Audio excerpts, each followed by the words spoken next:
मतलब वो कह रही है कि उसको ऐसा इश्क हुआ है, मोहब्बत हुई है, वो मोहब्बत को भी बदनाम कर रही है, इश्क को भी बदनाम करे। इश्क मोहब्बत तो बंदा कह नहीं सकता। 4 बच्चों की माँ होकर मतलब ऐसा काम किया है, ये तो समझ से बात बाहर है। तो उस घर या उस गली मोहल्ले का कोई ऐसा आदमी नहीं था जो सीमा को नहीं जानता था। लेकिन शाहिद भाई, सीमा तो कहती है मुझे डाइवोर्स हो गई है, हैदर कहता है डाइवोर्स नहीं हुई। क्या आप क्या कहते हैं, क्या हुआ? मैं और आप जो घर में कौन रह रहा है वो क्या बताता है, वो भी बताएं। मैं एक आपसे अर्ज करूं, कोर्ट रिपोर्टिंग करते हैं।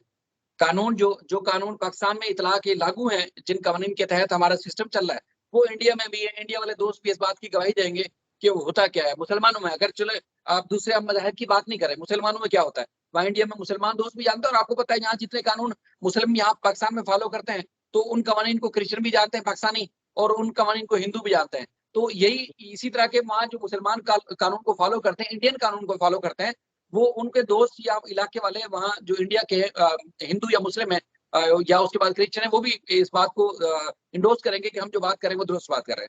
मैं एक बात बताता हूँ।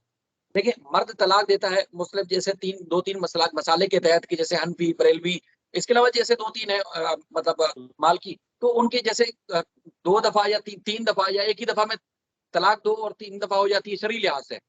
एक ही दफा में 3 दफा बोल दें तो हो जाएगी।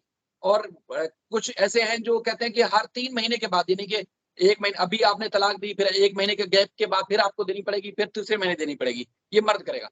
वरना मर्द फिर आप ऊपर ये भी ऑप्शन है कि कानूनी तौर पर वो लिख के दे देगा जो भी उसकी रीजन होगी, और उसके बाद फिर वो डॉक्यूमेंट में जो है वो रिसीव करवाएगा गवाहों की मौजूदगी में, और वो उसकी तलाक इंडोर्स हो जाती है। आप अपना जो इलाके का जो रजिस्ट्रार है वहां पर जो है यूसी में जाके उसको रजिस्टर करवा देंगे कि हाँ भी कानूनी तौर पर मैं तलाक दे चुका हूँ। अच्छा, लेकिन ये कानून इस नोयत का, यानी कि लिखत में एक औरत चाहे मुंह से दे दे या उसके बाद लिख के दे दे, औरत को ये इख्तियार नहीं है, आप सब जानते हैं। औरत को खुला के लिए अप्लाई करना पड़ता है अदालत से। अगर मर्द उसको तलाक नहीं दे रहा, कोई नाचाकी है, कोई वजह है, औरत को खुला के लिए अदालत से रजू करना पड़ता है। तो सीमा ने ये कोई चीज फॉलो नहीं की। हैदर तो अभी भी कह रहा है ना कि मैंने तलाक नहीं दी थी, लेकिन सीमा ने ना तो शरई लिहाज से उसको तलाक मिली और ना ही कानूनी तौर पर किसी अदालत से रजू किया उसने, तो उसको तलाक हुई नहीं है। और शाहिद भाई, जो मेरा नॉलेज है ना, देखे दुनिया का कोई भी मजहब हो, वो कभी भी एक औरत को ये इजाजत नहीं देगा कि वो बैक वक्त दूसरी शादी करे, यानी कि एक वक्त में 2 शादी कराए। जैसे अब सीमा, अब हमें भारत हिंदू मजहब का अंजू नहीं वाली पता, बात है। मैं हम अपने अंजू की बात नहीं। हाँ ऐसे ही है, हम अपने जो भारत के हमारे नाजरीन हैं, व्यूअर्स हैं, उनसे पूछ देते हैं कि हिंदू मजहब में इस हवाले से क्या है तरीकाकार। अगर कोई डाइवोर्स होती है तो वो क्या होती है, क्या बैक वक्त एक औरत एक ही वक्त में 2 मर्दों से शादी कर सकती है? तो ये हम लोगों से पूछ लेते हैं जी, हमें जरूर आप भी राय दीजिए। लेकिन जो मेरी हाँ, तो राय है, शादी होते हुए, भी शादी ऐसा एक शादी नहीं के होते हुए आप दूसरे दूसरे मर्द से जाके शादी कर सकते हैं, या आपके हिंदू दोस्त भी बताएंगे क्या वाकई ऐसा होता है? नहीं होगा, नहीं होगा, मुमकिन ही नहीं है, ये मुमकिन ही नहीं है। बाकी लोग जरूर हमें जी, प्लीज आप कमेंट करके हमें जरूर बताइएगा। तो शायद भाई, ये तो शादी भी इसने नहीं खत्म की। देखा जाए तो जो हालातों वाकयात बताते हैं, शादी खत्म नहीं की और ये चुप करके शादी करके बैठ गई है। अब सवाल ये है कि इसके जो घर में लोग आए हैं, जो रहने वाले, वो कुछ बता रहे थे कि जो कुछ सामान छोड़ गई थी वो वापस भेजा। वो क्या बताते हैं, घर की हालत कैसी है? देखिए, एक तो छोटा सा अगर मैं उस सामान के हवाले से बताऊं, जिस घर में, चूंकि इसका जो घर अपना था जो बेच के गई है, वो 2 गली छोड़ कर है, और रहती थी वो खुद किराए पे, मतलब एक जगह सेपरेट। तो जिस मकान में रहती थी, चूंकि जो जरूरी चीजें थी मतलब जैसे पहनने की, ओढ़ने की, वो चीजें तो ले गई। अब जाहिर है सारी चीजें तो भारत ले जाके नहीं ले जा सकती थी।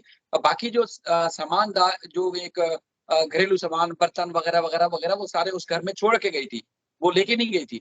अच्छा, चूंकि जब ये इमरान खान की पहली दफा गिरफ्तारी की खबरें या गिरफ्तारी अमल में आई थी, तो ये उस दौरान का ही वाकया, उस दौरान से ही यहाँ से वो चली गई थी।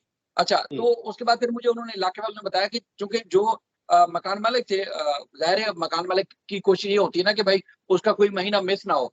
तो सीमा का जब ये हो गया कि वो कहीं ना कहीं चली गई है, तो उसके बाद फिर सामान एक अरसा, ये यानी कि 1 महीना सामान जब मजीद वहां रहा, तो उस महीने का किराया भी हैदर ने भेजा उस मकान मालिक को। मुझे मकान मालिक ने भी बताया था। उसके बाद सामान जो है काफी हद तक पड़ा रहा। फैमिली, एक चूंकि एक कमरे का घर था, तो दूसरी फैमिली आई, तो फिर उसके बाद फिर हैदर का बाप जो है वहां से आया, अपने गांव से, जैकोबाद से, तो वो सामान यहाँ से लेके चला गया है। तो बाकी इलाके में तो बड़ा, आज भी मैं जाता हूँ तो लोग कहते हैं कि ये बड़ा मतलब वो है। बाकी जैसे आप खुद बता रहे थे कि बहुत सारे लोग आपको कमेंट्स में बता रहे हैं, क्योंकि मैंने ये स्टोरी एक इंडियन चैनल के लिए भी की थी वहाँ कि इस इलाके की क्या सूरत हाल है।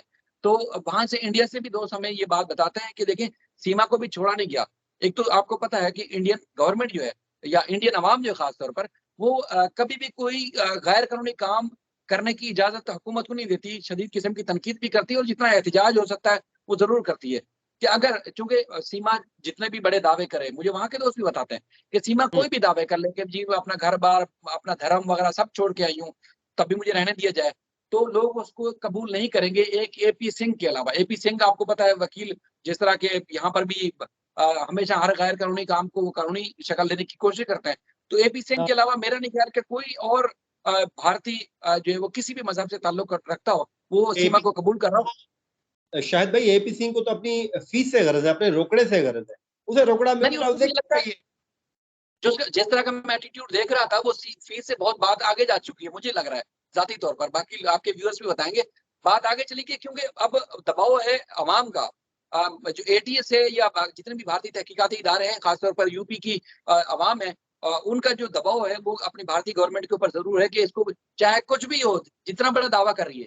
तो यहाँ चूंकि अगर वो हिंदू धर्म में चली भी गई है तो पाकिस्तान में भी हिंदू आबाद है, वो गैर कानूनी आई है तो इसलिए वापस भेजा जाए। तो ये लोगों की वहाँ आज भी डिमांड है। ठीक है, खबरों में चूंकि इश्यूज और ज्यादा इतने आ गए हैं कि खबरों में मीडिया सीमा के इशू को नहीं अभी उठा रहा, इतना ज्यादा उसको अब दोबारा कवरेज नहीं दे रहा, जितनी उसने टीआरपी वगैरह लेनी थी वो ले ली।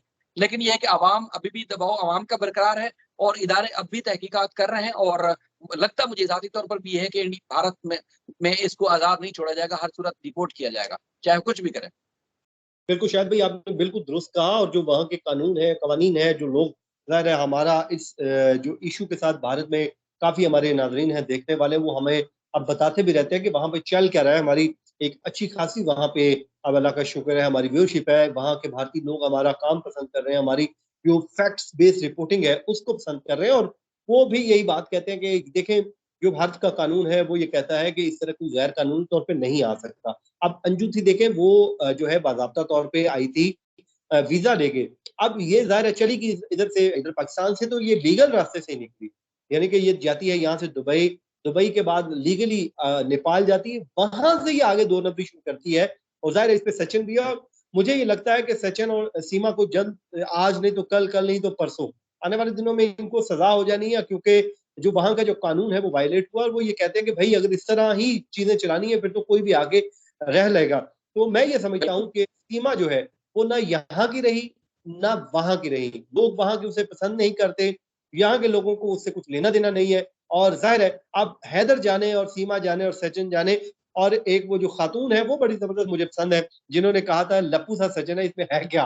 तो वो खातून बड़ी ज़बरदस्त जा रही है। और उसने तो भई वो डट के खड़ी, वो कहती जो अपने पति की नहीं बनी, अपने हस्बैंड की नहीं बनी, वो इसकी क्या बनेगी? तो देखते हैं आने वाले दिनों में क्या होगा। जो भी होगा इंशाल्लाह हम अपडेट करेंगे अपने नाज़रीन को। मुझे और शाहिद भाई को जी दीजिए इजाज़त, अपनी दुआओं में याद रखिए। अल्लाह ने के बाद।